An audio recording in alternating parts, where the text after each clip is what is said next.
मैलगुजी बोल सकते हैं, मैलगुजी बोलते हैं ज़्यादा बढ़िया लग रहा है सुनने में। ये है लॉरिस मैलगुजी, इनका नाम देखो ऐसा था इसलिए है क्योंकि ये इटालियन इटली के हैं भाई। 1920 से 1994 तक इनका जो है जीवन यात्रा रही। अब मैलगुजी ने क्या किया था? मैलगुजी का मतलब हाँ, मैलगुजी ने कहा था आपका रिको इमिलिया अप्रोच, ठीक है? ईसीसी पे इनका काम ज़्यादा है तो तुम्हें करना पड़ेगा एंटिटी वालों को तो खास तौर भाई देखिए, इन्होंने फाउंड किया था रिको इमिलिया अप्रोच। अब ये रिको इमिलिया है ना, इटली है ना, यूरोप में वो जूते जैसी जो है जिसकी शेप है, ठीक है? तो वहाँ पे एक शहर है जिसका नाम है रिको इमिलिया। तो इसने अप्रोच बनाई। एक्चुअली क्या हुआ था, इसको रिको इमिलिया जो है वहाँ के लोगों ने मिलकर दूसरे विश्व युद्ध के बाद कहा कि भाई हम बालकों के लिए जो है स्कूल खोलते हैं, ठीक है? और जहाँ बच्चे जो है क्रिया करके सीखे, ये करके सीखे, इसकी जितनी अप्रोच थी वो वहाँ लगा दी गई, ठीक है? मगर इसके नाम से वो अप्रोच फेमस हुई, वो शहर के नाम से फेमस हुई। जैसे आपने डाल्टन प्लान में पढ़ा है, वो पार्क हर्स्ट महिला ने दिया है, मगर वो डाल्टन एक शहर है आपका यूएस में, उस नाम से फेमस हो रखा है। ऐसे ही लॉरिस मैलगुजी ने एक अप्रोच की, ठीक है? वो है आपकी रिको इमिलिया। तो हमारे दिमाग में रहना चाहिए रिको इमिलिया, ठीक है? इन्होंने क्या किया, स्कूल खोले, ठीक है? जो असीली डेल पोलो, ये इटालियन में लिखा हुआ है, ठीक है? तो हमें इतना नहीं रखना, हमें पता होना चाहिए कि मैलागुजी जो है भाई वो आपके इटली के हैं। हाँ, करें तो सेकंड वर्ल्ड वॉर के बाद इटली के लोगों ने स्कूल खोला, हमने कर लिया, और उस स्कूल का नाम था असीली दिली पोलो, ठीक है? इन्होंने दो जनरल्स के एडिटर थे, उन किताबों का नाम बड़ा मुश्किल सा है, एक है ज़ेरोसी और एक है बम्बिनी, ठीक है? नहीं रटना, नहीं रटना, अपने को बस इतना करना है, मालागुजी रिगो इमिलिया, ठीक है? मालागुजी रिगो इमिलिया, बस 3-4 बार दिन में बोल लेना, मुंह भी ठीक हो जाएगा, टंग ट्विस्टर हो जाएगी, पूरा मुंह की एक्सरसाइज हो जाएगी, ठीक है? और आपको दिमाग में बैठ जाएगा। इसने ECC teacher, worker, researcher, administrators के लिए जो है एक नीडी इन्फेंसिया, यानी कि आपका नेशनल ग्रुप नाम का मतलब एक ग्रुप भी खोला, ठीक है? जहाँ पे टीचर्स की ट्रेनिंग कराई जाती थी, ठीक है? मुझे कौन से बैच की बात करते हैं, वो कहते थे कि उनके हिसाब से बच्चा जो है वो चिंतक है, जिज्ञासु है, स्ट्रॉन्ग है, विचारों से भरा हुआ है, सक्रिय है, अपने आप में कॉम्पिटेंट है, अपना ज्ञान निर्माण करना चाहता है, ठीक है? हाँ, कंसेप्ट ऑफ एमर्जेंट करिकुलम, अब ये इंपॉर्टेंट है। जैसे उसने आपका जो अभी लूसी थी, उसने आपका थीम और यूनिट करिकुलम दिया, इसने कहा एमर्जेंट। एमर्जेंट यानी कि उभयतारी या उभयचारी एक ऐसा शब्द होता है इसके लिए, ठीक है? ऐसी पाठ्यचर्या कि कोई निश्चित पाठ्यक्रम की उन्होंने बात बिल्कुल भी नहीं कही, मतलब आप बच्चे की नीड्स अकॉर्डिंग जो है आप कराइए। ये बड़ा इंपॉर्टेंट था। उन्होंने प्रोजेक्ट मेथड जो कि आपने था उस पर बड़ा बल दिया। प्रोजेक्ट जो है वो बड़ा अच्छा होता है, इससे बच्चा विभिन्न मेथड यूज करता है कि सैंपल कलेक्ट करने के लिए पेरेंट्स से पूछेगा, कहीं ना कहीं से किसी सोर्स से पूछेगा, बुक से देखेगा, तो ये बड़ा इंपॉर्टेंट है, ठीक है? Multiple ways of representing there thinking, ठीक है? बहुत सारे तरीके हैं उनके चिंतन को दिखाने के लिए, जो उन्होंने सोचा है उस तरीके से उसको दिखा दें, ठीक है? सामाजिक, देखो दोबारा से करते हैं, ठीक है? अब मुझे ध्यान से पढ़ना, एक्टिव सक्रिय है, ज्ञान की रचना करता है। उन्होंने उभयचारी पाठ्यचर्या, उभयचारी होता है जितना मुझे याद आ रहा है कि एक ऐसी पाठ्यचर्या जो कि आपकी निश्चित नहीं है, जो नीड्स के अकॉर्डिंग बन रही है, ठीक है? कोई सब्जेक्ट में डिवाइडेड नहीं है, ठीक है? उभरता हुआ, ठीक है? और उन्होंने वहाँ पे प्रोजेक्ट मेथड, ठीक है, उसको यूज करने की बात की।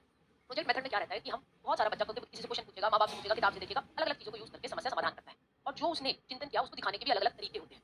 Multiple ways of representing there thinking, यानी कि जो अपना चिंतन है उसको दर्शाने के विभिन्न तरीके, उसको दर्शाने के विभिन्न तरीके सीख नई नई चीजों से ऐड करके करते हैं, ठीक है? लर्निंग इन्वायरमेंट, इन्होंने कहा कि जो हमारा वातावरण है, यानी सीखने का वातावरण जो है वो अपने आप में तीसरा टीचर है, ठीक है? यानी भाई साहब उसको बहुत अच्छा करने की जरूरत है। इन्होंने ना कुछ अच्छे अच्छे भी बता रखे थे कि इसको जहाँ पे सारे पेरेंट्स मिलकर बैठेंगे उस कमरे को हम ये बोलेंगे, बता दो। देखिए मालगुजी ने कहा कि बच्चा कम्युनिकेट करे, जानकारी, देखिए बच्चा आता है तो एक उसका इंटरेस्ट होता है, यानी उसकी रुचि होती है, एक उसकी संस्कृति होती है, उसकी पहचान होती है, उसको ध्यान में रख के पढ़ाइए। बच्चों को ऐसा फील होना चाहिए, आओ तुम्हारा स्वागत है यहाँ पे, इस तरीके का उसको महसूस होना चाहिए। ये देखो मैं बता रही थी ना, बहुत सुंदर कमरा बना रखे हैं, ये कमरा है, ये क्लासरूम है रिको इमिलिया स्कूल का। अब यहाँ पर क्या होता है, एक होता है एटीलियर। एटीलियर क्या होता है भाई? एटीलियर आसान भाषा में बताऊं क्या होता है, ठीक है? बेटा जिस जो लड़की पीडीएफ डालती है ना उसका बिहार वाला पेपर है। हाँ तो भैया देखो, आपने वो देखा है आपके घर में सामान ढूंढ रखा हो, ठीक है? ऐसे इन्होंने क्या कर रखा है कि उन्होंने कहा कि एक कमरा है, ठीक है? एक मतलब जिसे कहते हैं पूरा बड़ा सा कमरा, जिसमें आपका सारा सामान आर्ट का, वर्कशॉप का, सारी सप्लाई वहाँ पर होगी, जहाँ से हम कलर उठा लाए, ठीक है? स्टोर जिसे कह सकते हैं। तो ऐसे स्टोर को उसने कहा एटीलियर, ठीक है? और उसने कहा कि अब ये इस बड़े से कमरे से सारा सामान जो है वो लेकर आ सकते हैं हम। हर क्लास के अंदर एक होगा मिनी एटीलियर, यानी कि आप देख रहे हो ना यहाँ पे कलर रखने की जगह वगैरह है, वो कहलाएगा मिनी एटीलियर। हर क्लास में क्या होगा, मिनी यानी छोटा एटीलियर। पूरे स्कूल का क्या होगा, एक बड़ा एटीलियर जहाँ से सारा सामान हम ले सकते हैं, ठीक है? आगे समझ में? जी। और एक होगा पियाजा एरिया, मतलब पियाजा पिज्जा नहीं है, ये पियाजा है। हमें तो देखिए मेला गुजी जो है, गुजी ये आपके इटली के हैं, ठीक है? तो इन्होंने एक ऐसे एरिया की बात की, कैसा एरिया जहाँ पे पेरेंट्स वेट कर रहे हैं क्योंकि बच्चे कब आएंगे, बच्चे भी एक दूसरे की क्लास के आपस में इंटरेक्ट करते हैं, ठीक है? तो उस एरिया को उन्होंने कहा कि यह पियाजा एरिया, मतलब यहाँ पे पिज्जा भी खा सकते हो, ठीक है? तो ऐसे याद कर लेना, यह पियाजा एरिया। हरियाणा में मैडम सारे रूम स्टोर जैसे हैं, अंजलि तुम भी, ठीक है? एक होगा वर्ष से लेकर 3 साल वाला और एक होगा 3 से 6 वर्ष वाला। ये सब ईसीसी में काम कर रखा है, मतलब गुजी लूसी वी कार्ड इन सबका पूर्ण प्राथमिक काम है। वर्ष से 3 साल वालों के लिए 25 बच्चों के क्लास में और 3 टीचर होंगे। 3 से 6 वालों में 25 बच्चे क्लास में और 2 टीचर एक साथ बच्चों को हैंडल करेंगे। और यहाँ पे देखिए मेरी हालत ये है आजकल कि 79 पहला वर्ष से 3 वर्ष 25 बच्चे और 3 टीचर, यहाँ पे 25 बच्चे 2 टीचर। और उसने कहा कि स्कूल में कोई हेडमास्टर, कोई प्राइवेट इंचार्ज, ठीक है, जो अपनी स्टोर चलाएगा, ठीक है? ऐसा कोई नहीं होगा और कोई डायरेक्टर नहीं होगा। इसकी बजाय क्या होगा, आपके होंगे आपके एटीलियरिस्टा। अब देखो एटीलियर क्या था, वो हमारा स्टोर जहाँ पे सारा आर्टिस्ट का सामान पड़ा था। तो एटीलियरिस्टा पर्सन ऐसा होगा जो कि ट्रेंड है आर्ट में। पेडागोजिस्ट ऐसा मतलब कि जो एक तरीके से काउंसलर या जिसको पता है कि कैसे पढ़ाया जाता है। इसमें शिक्षक आके वो टीचर आके उससे रेफरेंस ले सकती है, समस्या समाधान कर सकती है, ठीक है? टीचर क्या होगा, गाइड होगा, मार्गदर्शक होगा, लर्नर और कोलैबोरेटर होगा, मतलब खुद हमेशा सीखने वाला। ऐसा नहीं कि मुझे आ गया तो मैं तो कुछ नया नहीं सीखूंगा। डॉक्यूमेंट करेगा बच्चे के काम, ये बड़ा इंपॉर्टेंट है बेटा, लिखो डॉक्यूमेंटेशन।